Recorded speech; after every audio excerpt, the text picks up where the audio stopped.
உலகத் தமிழர்கள் அனைவருக்கும் இனிய திருவள்ளுவர் திருநாள் வாழ்த்துக்களை உரித்தாக்குகிறோம்.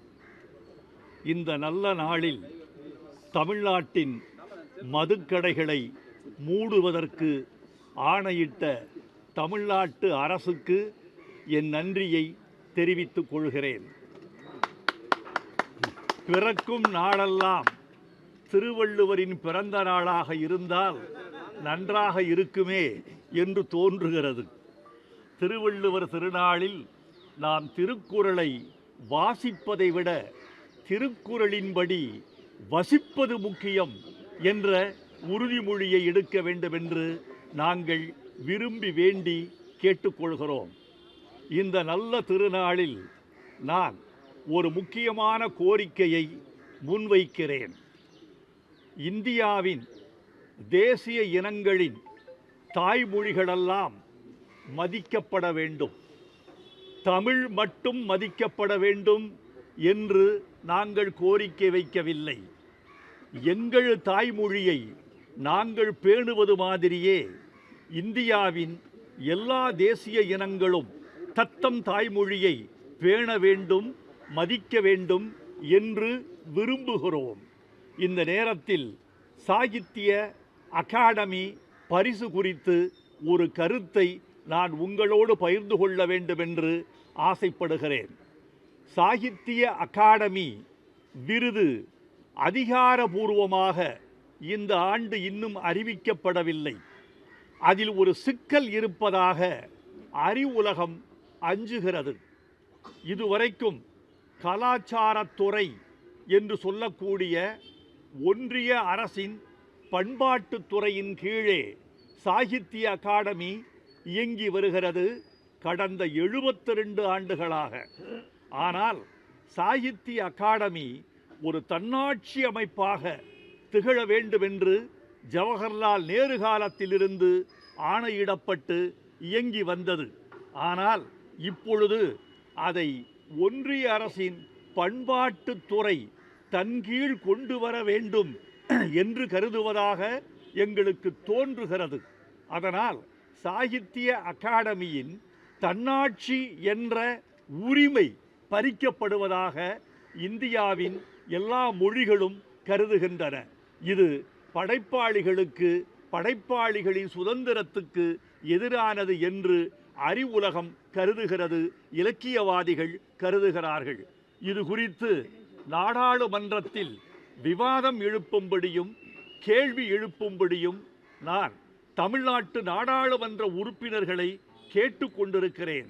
நாடாளுமன்ற உறுப்பினர் கனிமொழி, நாடாளுமன்ற உறுப்பினர் திருச்சி சிவா, நாடாளுமன்ற உறுப்பினர் தமிழச்சி தங்கப்பாண்டியன், நாடாளுமன்ற உறுப்பினர் ரவிக்குமார், நாடாளுமன்ற உறுப்பினர் சு வெங்கடேசன் ஆகிய நாடாளுமன்ற உறுப்பினர்களுக்கு தொலைபேசியில் நான் என் கவலையை, எங்கள் கவலையை தெரிவித்திருக்கிறேன்.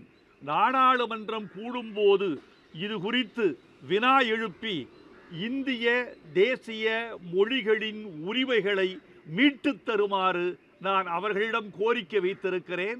அவர்களும் கனிவோடு இந்த கருத்தை ஏற்றுக்கொண்டிருக்கிறார்கள். எனவே இந்த திருவள்ளுவர் திருநாள் தமிழுக்கு மட்டும் அதிகாரம் பெற்றுத்தராமல் இந்தியாவின் எல்லா மொழிகளுக்கும் அதிகாரம் பெற்றுத்தர வேண்டும் என்ற கோரிக்கையை முன்வைக்கிறது. வாழ்க திருவள்ளுவர், வெல்க திருக்குறள், வளர்க தமிழர்கள். நன்றி, வணக்கம். தாய்மொழிகள் மதிக்கப்பட வேண்டும். ஒன்றிய அரசு அதிகப்படியான நிதியை சமஸ்கிருதத்துக்கு கொடுக்குது. தமிழ் போன்ற மொழிகளுக்கு அவங்க நிதியை குறைவா தராங்க. நம்ம வலியுறுத்துறோமா? என்ன சொல்ல வரீங்க? முட்டைக்குள்ளேயே குஞ்சு இருப்பது மாதிரி உங்கள் கேள்விக்குள்ளேயே பதில் இருக்கிறது. அதுதான் உண்மை. குறைத்து கொடுக்கப்படுகிறது என்பது வருத்தத்துக்குரியது. அது தீர்வு செய்யப்பட வேண்டும் என்பது எங்கள் எண்ணம். அதே சமஸ்கிருதம் படிக்கிறவர்கள் எண்ணிக்கை அதிகம், அதனால தான் அதுக்கான நிதி அதிகமாக இருக்குது. தமிழோட எண்ணிக்கை கம்மி, அதனால தான் தமிழுக்கான நிதி ஒதுக்கப்படுறதா அவங்க விளக்கம் சொல்றாங்க. இந்த புள்ளி விவரம் பள்ளி விவரத்தில் கூட கிடையாதே, தவறாயிற்றே. திரைப்படங்களுக்கு இந்த தணிக்கை கொடுக்கறதுல சென்சார் போடக்கூடிய நடவடிக்கைகள் எப்படி பாக்குறீங்க? ஆனால் உங்களுடைய நண்பர் கமலஹாசன் கூட சமீபத்தில் அறிக்கை வெளியிட்டிருந்தாரு. இந்த விவகாரம் தொடர்பாக மத்திய மாநில அரசுகள் ஒருங்கிணைந்து செயல்படணும், திரைக்கலைஞர்களும் அரசியல்வாதிகளும் ஒருமித்த கருத்தோடு உட்கார்ந்து பேசினா இதற்கு விடை கிடைக்கணும் அவர் பேசியிருக்கிறாரு. இதை எப்படி பார்க்குறீங்க? என் நண்பர் கமலஹாசன் கருத்தை நானும் அன்போடு வழிமொழிகிறேன். சார், இப்போ வரக்கூடிய தமிழ் படங்கள் எல்லாமே ஆங்கிலத்தில் தலைப்பு வைத்து வருது, அதை எப்படி பார்க்குறீங்க? இது எனக்கு வருத்தத்துக்குரியதுதான். தமிழில் பெயர் வைத்தால் பிற மொழிகளுக்கு செல்லாது என்று அவர்கள் கருதுகிறார்கள். பாகுபலி என்பது தெலுங்கு, ஆனால் இந்தியா முழுவதையும் அது அளாவி வெற்றி பெறவில்லையா? ஏன் தமிழில் தலைப்பு வைத்தால் புரியாதா? பூ என்று பெயர் வையுங்கள், எல்லா மொழிகளுக்கும் பொதுவான ஒலிதானே. மான் என்று பெயர் வையுங்கள், எல்லா மொழிகளுக்கும் பொதுவான ஒலிதானே. ஒலிதான் முக்கியமே தவிர பொருளை அவரவர்கள் புரிந்து கொள்வார்கள் என்பது என் எண்ணம். தமிழில் பெயர் வைத்தால் வரி விலக்கு என்று தமிழ்நாட்டில் முத்தமிழறிஞர் கலைஞர் சட்டம் செய்தார். அதை மறந்துவிடக்கூடாது. தயவு செய்து தமிழில் பெயர் வையுங்கள், அது இந்தியா முழுவதையும் அளாவும்படி செய்யுங்கள். அப்போதுதான் தமிழ் பிற மாநிலங்களிலும் உச்சரிக்கப்படும். இளைஞர்கள் மத்தியில் நம்ம மொழிக்கான முக்கியத்துவம் எந்த அளவுக்கு இருக்குன்னு நினைக்கிறீங்க? கடந்த காலங்களை ஒப்பிடும்போது கடந்த காலங்களோடு ஒப்பிடுகிற பொழுது இன்றைய இளைஞர்கள் தொழில்நுட்பத்தின் மயக்கத்தில் இருப்பதாக எனக்கு தோன்றுகிறது. இந்த தொழில்நுட்ப புயலுக்குள் உள்ளே சென்றவர்கள் வெளியே வர முடியாமல் துடிக்கிறார்கள்.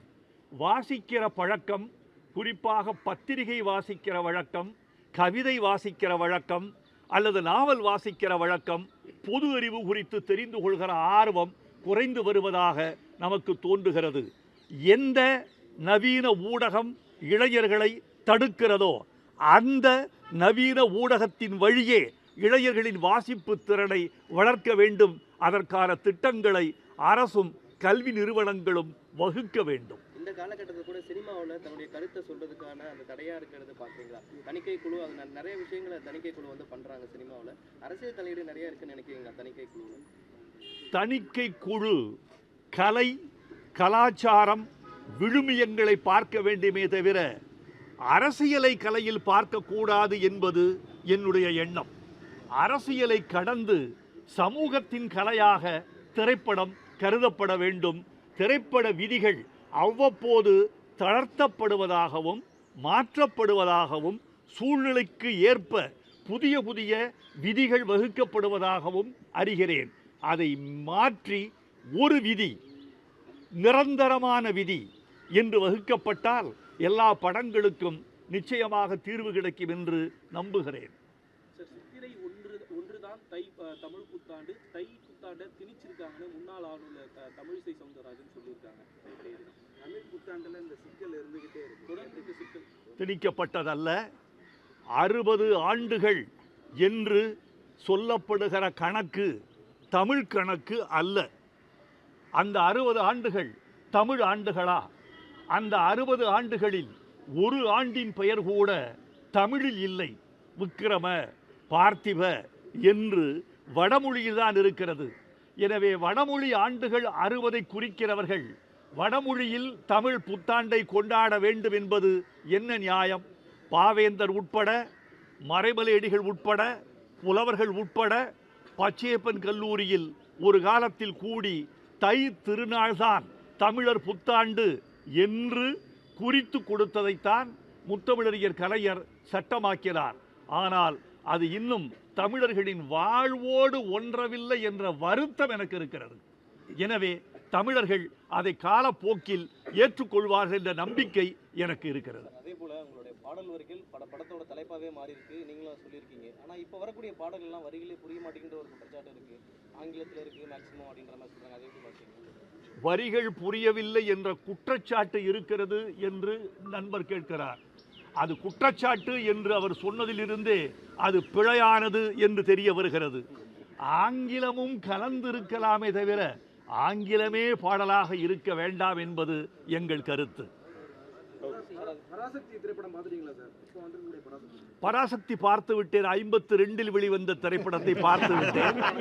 அது நான் முன்பே பார்த்து நான் வியந்து மகிழ்ந்து உணர்ந்தது. நடிகர் திலகம் என்ற ஒரு மாபெரும் கலைஞனும் முத்தமிழறிஞர் கலைஞர் என்ற வசனகர்த்தாவும் தமிழ்நாட்டுக்கு கொடுத்த கொடை என்று சொல்ல வேண்டும்.